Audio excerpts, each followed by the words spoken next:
کیا ان لوگوں نے پرندوں کو نہیں دیکھا کہ آسمان کی ہوا میں گھرے ہوئے اڑتے رہتے ہیں؟ ان کو اللہ ہی تھامے رکھتا ہے۔ ایمان والوں کے لیے اس میں بہت سی نشانیاں ہیں۔ اور اللہ ہی نے تمہارے لیے گھروں کو رہنے کی جگہ بنایا، اور اسی نے چوپایوں کی کھالوں سے تمہارے لیے ڈیرے بنائے جن کو تم ہلکا پھلکا دیکھ کر سفر اور حضر میں کام میں لاتے ہو، اور ان کی اون اور پشم اور بالوں سے تم اسباب اور برتنے کی چیزیں بناتے ہو جو مدت تک کام دیتی ہیں۔ اور اللہ ہی نے تمہارے آرام کے لیے اپنی پیدا کی ہوئی چیزوں کے سائے بنائے، اور پہاڑوں میں غار بنائے، اور تمہارے لیے کرتے بنائے جو تم کو گرمی سے بچائیں، اور ایسے کرتے بھی جو تم کو اسلحہ جنگ کے ضرر سے محفوظ رکھیں۔ اسی طرح اللہ اپنا احسان تم پر پورا کرتا ہے تاکہ تم فرمانبردار بنو۔ بس اگر یہ لوگ روگردانی کریں تو اے پیغمبر تمہارا کام فقط صاف صاف پہنچا دینا ہے۔ یہ اللہ کی نعمتوں سے واقف ہیں، مگر واقف ہو کر ان سے انکار کرتے ہیں، اور یہ اکثر ناشکرے ہیں۔ اور جس دن ہم ہر امت میں سے ایک گواہ یعنی پیغمبر کو کھڑا کریں گے، پھر نہ تو کفار کو بولنے کی اجازت ملے گی اور نہ ان کے عذر قبول کیے جائیں گے۔ اور جب ظالم لوگ عذاب دیکھ لیں گے تو پھر نہ تو ان کے عذاب ہی میں تخفیف کی جائے گی اور نہ ان کو مہلت ہی دی جائے گی۔ اور جب مشرک اپنے بنائے ہوئے شریکوں کو دیکھیں گے تو کہیں گے کہ پروردگار، یہ وہی ہمارے شریک ہیں جن کو ہم تیرے سوا پکارا کرتے تھے۔ تو وہ ان کے کلام کو مسترد کر دیں گے اور ان سے کہیں گے کہ تم جھوٹے ہو، اور اس دن اللہ کے سامنے سرنگوں ہو جائیں گے، اور جو طوفان وہ باندھا کرتے تھے سب ان سے جاتا رہے گا۔ جن لوگوں نے کفر کیا اور لوگوں کو اللہ کے رستے سے روکا، ہم ان کو عذاب پر عذاب دیں گے، اس لیے کہ شرارت کیا کرتے تھے۔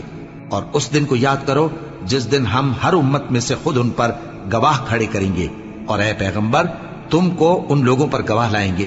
اور ہم نے تم پر ایسی کتاب نازل کی ہے کہ اس میں ہر چیز کا بیان مفصل ہے، اور مسلمانوں کے لیے ہدایت اور رحمت اور بشارت ہے۔ اللہ انصاف اور احسان کرنے اور رشتہ داروں کو خرچ سے مدد دینے کا حکم دیتا ہے، اور بے حیائی اور نامعقول کاموں سے اور سرکشی سے منع کرتا ہے، اور تمہیں نصیحت کرتا ہے تاکہ تم یاد رکھو۔